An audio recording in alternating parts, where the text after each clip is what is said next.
Ladies and gentlemen, permit me to embark on an oratorical odyssey through the labyrinthine landscape of American politics, a terrain more bewildering than the Gordian knot, as destiny delves into the convoluted web of the Republican primaries. Is that what you want to finish reading? Bangladesh's state religion is Islam and is a flawed democracy. Okay, what's up?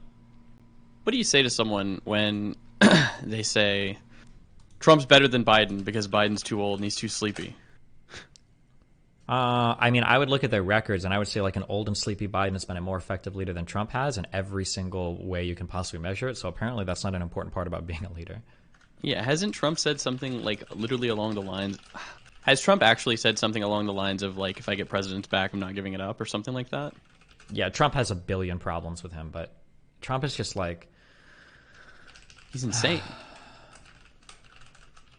Yeah. It's... Yeah, the... I don't know what the Republicans are going to be in a few years. I truly, the Republican Party has lost its way in more ways than one. I'm not sure. They're either going to be dictators or not around. I think that's like kind of where it's at. Yeah. Are there any Republicans in like the primary right now that seem better? There are no contenders to Donald Trump right now, except maybe in the longest of long shots, Nikki Hailey. And Nikki Haley's chance, it appears, I would say, no, I'm sorry, even carried forward to the end of the primaries, Nikki Haley has probably 1/10 the chance of beating Donald Trump in the primaries as Bernie Sanders did beating Hillary Clinton. Got it. Yeah. Is Nikki Haley like insane? No, she's actually like... No? She's actually pretty like... Like kind of like neoconish, like feels to me like a little bit post-Bush Republican era Republican. Like Bush era Republican with a little bit of Tea Party-ishness or whatever. That's what it feels like to me, the little I've seen of her. Yeah. Is there any like moderate Republicans like running? I guess they just wouldn't win, right? Wouldn't Nikki Haley be a neocon, I would say? Like a George Bush is like a moderate George Republican. Bush is a moderate Republican? Yes, for sure, nowadays, yeah. Now, I guess. Mm-hmm. Chris Christie? Chris Christie's never a serious candidate. He'll never win, though. No, yeah. He's there for He's memes there just to say Trump is bad. Torpedo other people, yeah. I would think I might rather Trump over Vivek, but I'm not sure. Yeah, Vivek is just like a clown candidate. Trump, he just has a chance to die in office, and Vivek wouldn't. Vivek also has no shot because nobody who likes Vivek is voting for him over Trump. So, based. Is Trump going to attend any of these, or is he just chilling? I don't know what he's probably just chilling right now because he's so far ahead in the polls. He has no reason to show up to any of these debates. All he could possibly do is hurt his image. Latest polls have DeSantis in the same place as Chris Christie. Where DeSantis is at is not important. What's important is where DeSantis has come from and where he's dropped going. from. Yeah, yeah. The problem is I think DeSantis, the shoe debacle got his ass. He's just not. It feels so weird to say this, but I really do feel stronger and stronger every day that like becoming the president of the United States, like about 50% of this is probably your vibe. And DeSantis just does not have a presidential vibe. He comes off as incredibly beta. Listening to him try to work a crowd, listening to him talk to people, he's just not. He just doesn't have that presidential energy at all.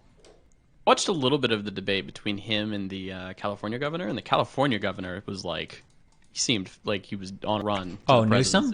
Yeah, Newsom. That's what it is, correct. Honest to God, I haven't seen Newsom speak much. I've listened a little bit. I didn't watch that debate though. I only watched a little bit of that debate, and just when he talked, it seemed like holy shit. Yeah. Give me 3 minutes, actually. I just want to watch this. He refuses to hold the drug cartels accountable. This is the vision. Destiny, with the sagacity of an ancient philosopher, opines that the grand old party, like the lost city of Atlantis, seems to have misplaced its ideological compass, wandering in a wilderness of uncertainty about its future. In the Byzantine drama of Republican contenders, Destiny, invoking the oracles of political foresight, discerns a dearth of formidable challengers to the indomitable Trump, save for the enigmatic Nikki Haley. However, Destiny, with the circumspection of a chess grandmaster, dismisses Haley's chances as akin to finding a needle in the haystack of political machinations. Haley, a legitimate candidate in the Byzantine corridors of neoconservative ideology, represents a post-Bush-era republicanism, a relic in the Museum of Political Evolution. The political analysts who have dismissed Vivek Ramaswamy as a serious candidate are endowed with a superlative case of intellectual acuity and political sagacity. They are cognizant of the fact that Ramaswamy is a rapacious entrepreneur and a mendacious author who has defended the raw corporatocracy as a social justice boon. The liberal intelligentsia, in their supercilious and sanctimonious pontifications, have castigated and vituperated Vivek Ramaswamy as a political nonentity and a quixotic aspirant to the exalted office of the POTUS. They have lambasted his antipathy towards the ESG paradigm as a retrogressive and reactionary stance that betrays his benightedness and blinkeredness. They have also impugned his credentials as a biotech entrepreneur and a Yale alumnus as insufficient and inconsequential in the face of the gargantuan and Herculean challenges that confront the American polity in the 21st century. They have, in essence, dismissed him as a serious candidate and relegated him to the fringes of the Republican Party. As destiny, in the tradition of Machiavellian realpolitik, contemplates moderate Republicans entering the fray, he casts a skeptical eye on the likes of Chris Christie, dismissing him as a mere pawn in the grand chessboard of political maneuvering. Christie, in Destiny's analysis, resembles the Trojan horse, deployed not for victory but as a subterfuge to undermine other contenders, a Machiavellian twist reminiscent of Byzantine intrigue. Speculating on Trump's potential role in the primaries, Destiny channels the wisdom of Santi Zidhu, postulating that the current poll supremacy of Trump could dissuade him from entering the debates, for to engage therein might be a Pyrrhic victory, tarnishing the aureate image of the Trumpian juggernaut. In the amphitheater of political discourse, Destiny turns his discerning gaze to Ron DeSantis, likening him to a gladiator lacking the regal aura befitting a presidential aspirant. Destiny, drawing from the metaphors of classical theater, recalls a debate between DeSantis and the California governor, Gavin Newsom, where Newsom, like an Icarian figure, soared with dynamism and energy. Destiny, echoing the ancient adage that charisma is a currency of political ascendancy, laments that DeSantis, akin to a colossus with clay feet, lacks the requisite presidential vibe, a sine qua non for the Oval Office. Furthermore, a foray into the cultural nuances influencing the Republican primaries could enrich Destiny's discourse.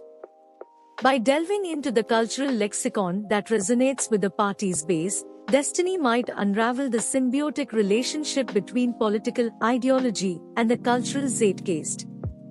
Are we witnessing, perhaps, a clash between traditional conservatism and the rising tide of populism? Destiny's incisive analysis could illuminate the fault lines within the party, akin to seismic shifts beneath the political crust. In conclusion, Destiny's musings on the Republican primaries resemble a tapestry woven with threads of historical allegory, geopolitical intrigue, and Machiavellian subtext. His critique, reminiscent of the oratorical prowess of Demosthenes, illuminates the political labyrinth wherein the grand old party seeks its Ariadne's thread, unsure of the minotaur that lurks in the shadows of its uncertain future.